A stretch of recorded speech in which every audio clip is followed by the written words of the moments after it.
In a universe full of ideas, we draw lightness from the dark to a place where opposites attract. Right meets left, positive touches negative, sparking an explosion of truth. Because politics makes strange bedfellows.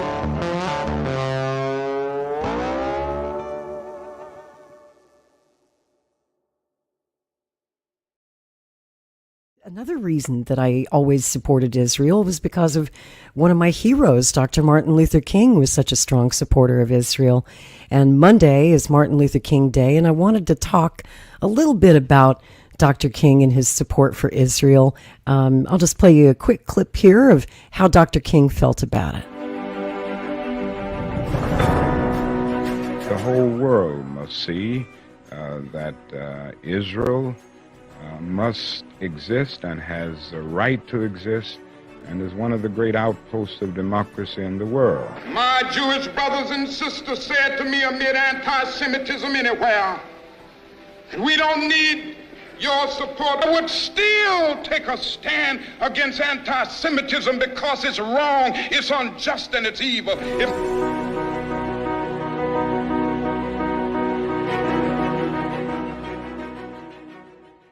Ask you a question because you have quoted Dr. King very beautifully in our conversations, and Martin Luther King Day is approaching.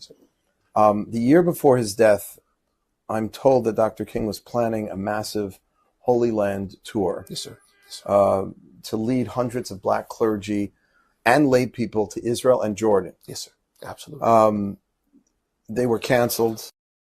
Those plans were canceled, I believe, in the aftermath of the Six-Day War in 1967. Yes, sir. Can you give a little more insight into Dr. King's relationship with the Jewish people and with the state of Israel? So in my book, not a shameless book plug, Zionism in the Black Church, right? You can go to ibsi.org. You can see that. You can get the book there.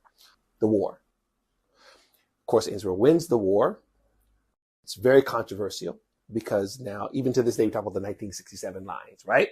Israel's being denounced as a settler colonial, the whole thing, right? There's pressure on Dr. King to weigh in. All of these things are happening in real time. So, of course, the trip gets pulled back. There are anti-Israel people who tried to use that, and I don't refer to this in my book, but another article. They try to point to the fact that he pulled back on the trip as some sort of denunciation of Israel.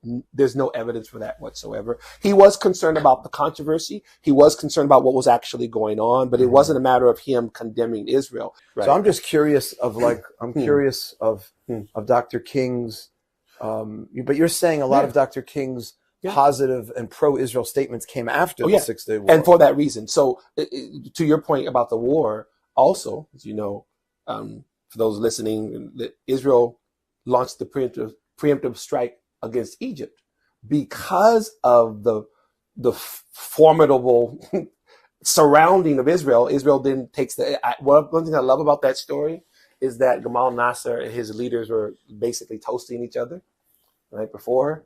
Some accounts say getting pretty sloppy drunk because they were so, hey, we got this. Right. Yeah. And Israel took the advantage of that. Some people twisted that and said Israel started the war, right? So all these things are being twisted around. Well, I think this is, in terms of education, I know you're so devoted to educating and clarifying. Yes, it's so important for people to know that hundreds of thousands of troops were amassing around Israel unprovoked. Right.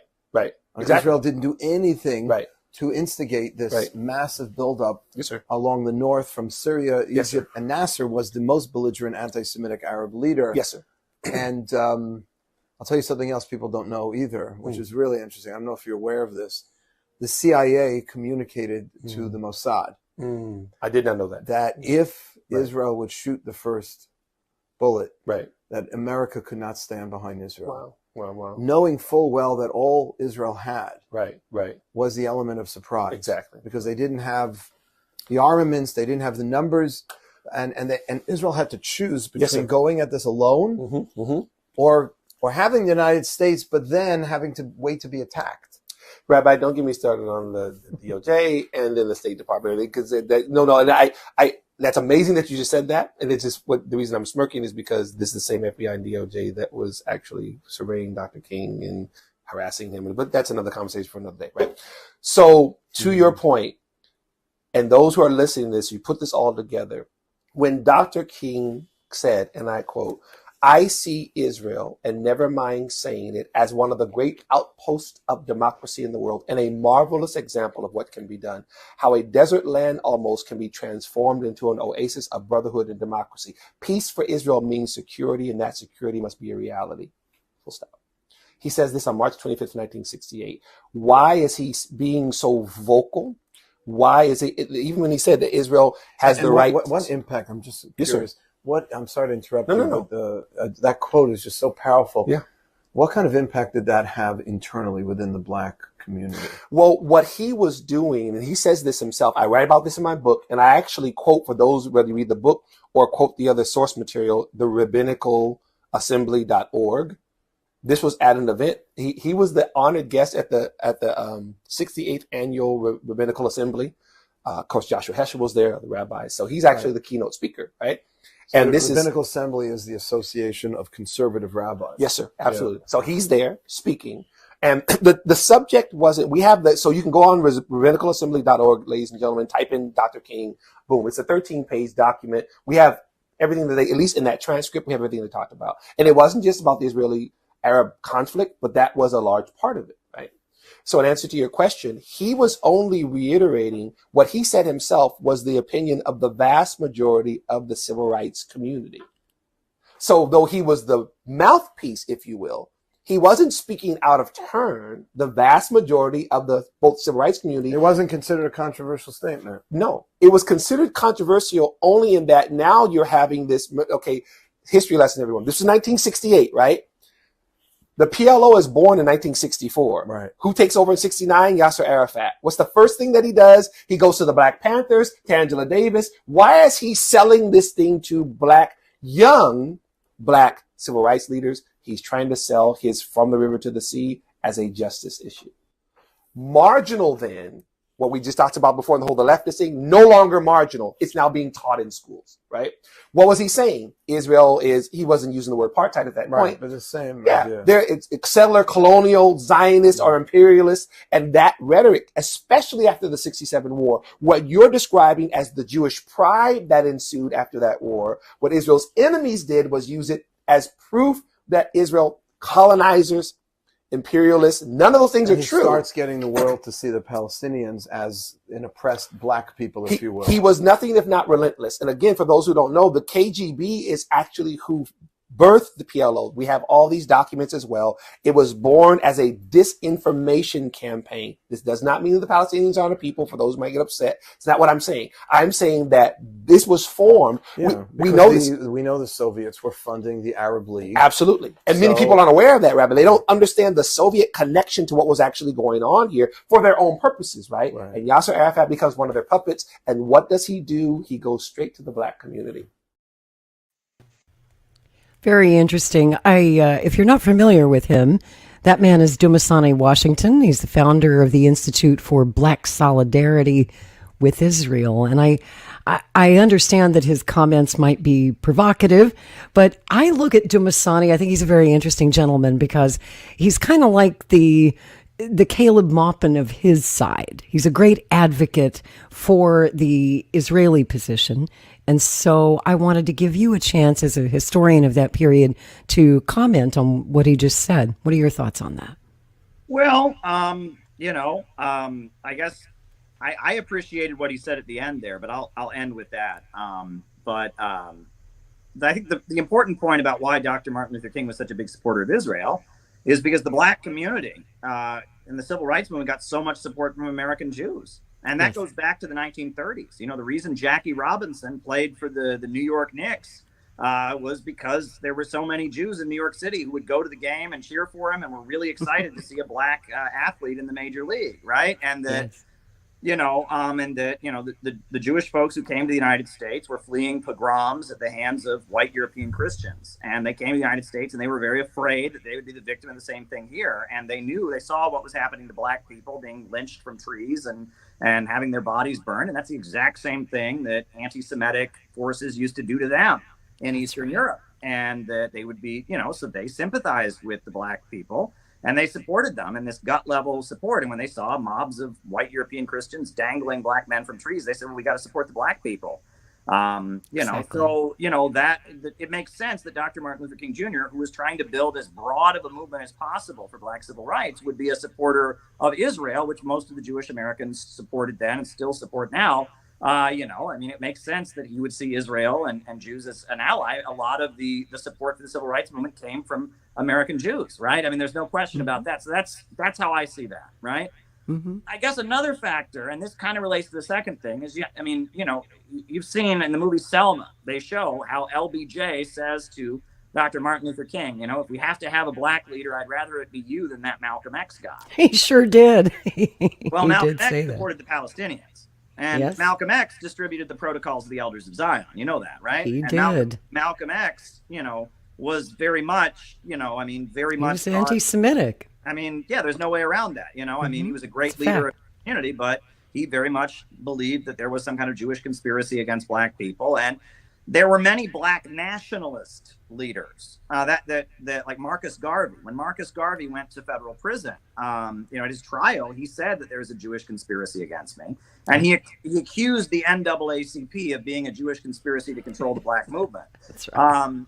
And so there was like this black nationalists didn't like Jewish people. They didn't trust Jewish people. They felt Jewish people were trying to use and to subjugate them, right? Yeah, trying to use the black movement to get rights for themselves. That was basically their argument. By creating rights for black people, we can create an opening for them to have the rights, or something like that, right? That was their argument. And that Islam and nationalistic thinking that is not communist, nationalism from around the world was kind of a big influence on black nationalism. So that led many black nationalist leaders to anti-Semitic conclusions, right? And so you have to remember that Dr. Martin Luther King Jr., the reason that he became who he was, it was the Montgomery bus boycott. And the Montgomery bus boycott happened in 1954. And that was the year after the lynching of Emmett Till. So Emmett Till, young black man, had whistled at a white woman, allegedly, and then, was tortured to death, lynched. And then his mother, had the coffin opened, and the image of his mutilated body was shown all over the world. And the Soviet Union took that picture of Emmett Till's mutilated body and sent it all over the world. And then immediately after that, that was, McCarthyism had been going on, but that was like the first big left-wing protest movement in a long time. Suddenly, all over the northern cities, the Kennedy family and others were leading these vigils to support Emmett Till's mother. That's right. And then a year later, you had the Montgomery bus boycott. And in Montgomery, Alabama, there were a number of black ministers who had organized around social justice, et cetera. But all of them were old enough that they had ties to the only organization in the South that had fought for black people. And that was the Communist Party. And this was the time exactly of McCarthy. right.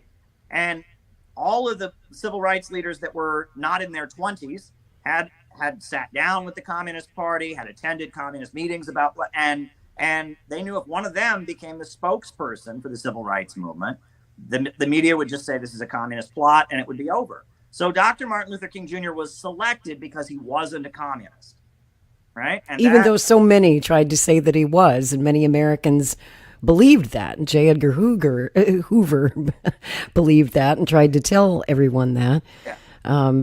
There's MLK, right? During the 6-Day War and after the 6-Day War, taking a position that was just the opposite of the communist position, just as Dumasani said there in that interview. MLK was selected to be kind of the moderate leader of civil rights, because the people who'd been talking about civil rights were either communists, like the word civil rights itself is a communist invention. You know that, right? The Civil Rights Congress was the Communist Party's organization that fought for black rights. After World War II, they formed the Civil Rights Congress, and the term civil rights was a term that they came up with to be the new buzz phrase for the fight for African American rights. And William L. Patterson was the leader of the Civil Rights Congress, and the Soviet Union gave him a platform at the UN to give a speech against the American government in 1951 called "We Charge Genocide," where he accused the American government of genocide against black people. And it was spoken before the United Nations. It was a really big deal. And then the Communist Party, again, a semi-illegal organization at this time, printed thousands and thousands of there were no photocopy back then, but, thousands of copies of We Charge Genocide, and just saturated the Black community with copies of it, right? Every Black neighborhood, people were getting copies of this document that was an official UN speech, accusing the American government of genocide against Black people. That was huge, right? And that was, you want to talk about foreign malign influence, foreign propaganda, right? Great. If the Soviet Union was paying for an exposition about the horrors of Jim Crow to go all through the American society and giving them a platform at the UN, good, right? And that's, that's why every time I hear them talk about malign influence and foreign meddling, it's like, you do realize, like, the Soviet Union gave a huge boost to the American struggle for civil rights. Martin Luther King Jr. was selected because he was not a communist. He was not pro-Soviet, and he wasn't a Black nationalist either, like Malcolm X. He was a moderate. But then in the end of his speech, right, the guy you just showed, right, he then talks about, Yasser Arafat was selling his movement to Angela Davis and selling it to Black Panthers. And he said the KGB was funding it, and there's some truth to that, isn't there? Was the leader of the Communist Party. I mean, the Black Panthers were a Marxist-Leninist communist organization, right? And the Soviet Union was funding the Palestinian resistance, and Yasser Arafat was calling himself a communist, I believe, at that time. Yeah. So, I mean, why is that, surprising, right? And then it was weird. I thought he just kind of missed that. And then he got around to saying it at the end, and he's saying that to his conservative audience to be like, aha, the Palestinians are a bunch of commies. But it's like, that's true, right? And the civil rights movement started out as a bunch of commies. And Martin Luther King was selected to be the guy who wasn't one. And, so, all of this politics is important. And again, there's a level of depth, and that's what I appreciate this program. It's funny because we both are like such history buffs that we don't agree with each other, but we're very interested in the intricacy of these things. And, we're exchanging information. So that's interesting. That's why I love talking to you. And Caleb, it's been another amazing 2 hours. And thank you for staying the whole 2 hours. I know you were on a tight schedule tonight, but damn, I mean, when we start talking, it's just too good to stop after 1 hour. I enjoyed this so much. Thank you, my friend. I know that whatever our disagreements might be, we both want peace. And of course, we've got a big anti-war rally coming up with our friend Nick Brana next month. Yes. I presume you're going to be there, of course. I'll be there. Are you co-sponsoring this year? We are. We've done our donation in already. We are silver level sponsors of the Rage Against the War Machine rally. So that's great. They have a different name this year, right? Isn't it Down with the Deep State or something like that? February 17th, Lincoln Memorial, Defeat the Deep State. So. Defeat the Deep State, yeah. I'll be there. We're printing a special magazine from CPI to distribute. We're going to have 5,000 copies of a glossy magazine all about CPI and our view of the deep state. So, yeah. Love it. We'll be there. Love it. Well, I say, you might say free Palestine. I say free everyone. Okay. I want every country to be free. I don't want anybody to be occupied. I don't want anyone to be colonized, and yet I guess classically I would be defined as a Zionist because I don't want the Jews to be killed either. And I don't want Israel wiped off the face of the earth. I want these people to find a way to live in peace. And I sure as hell don't want World War III. And on that, we agree. Right. So thank you so much, Caleb. And thank you, and have a good night, okay? Thank you, everyone. Thanks for tuning in. We'll see you back here next Saturday night at 9 o'clock. And as always, I say peace to you in the new year.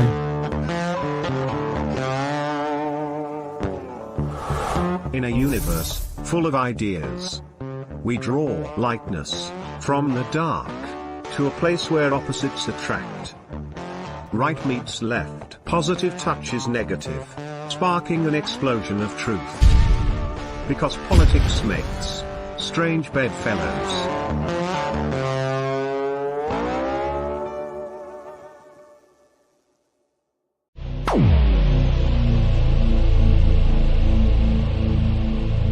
This has been a Maverick Multimedia production.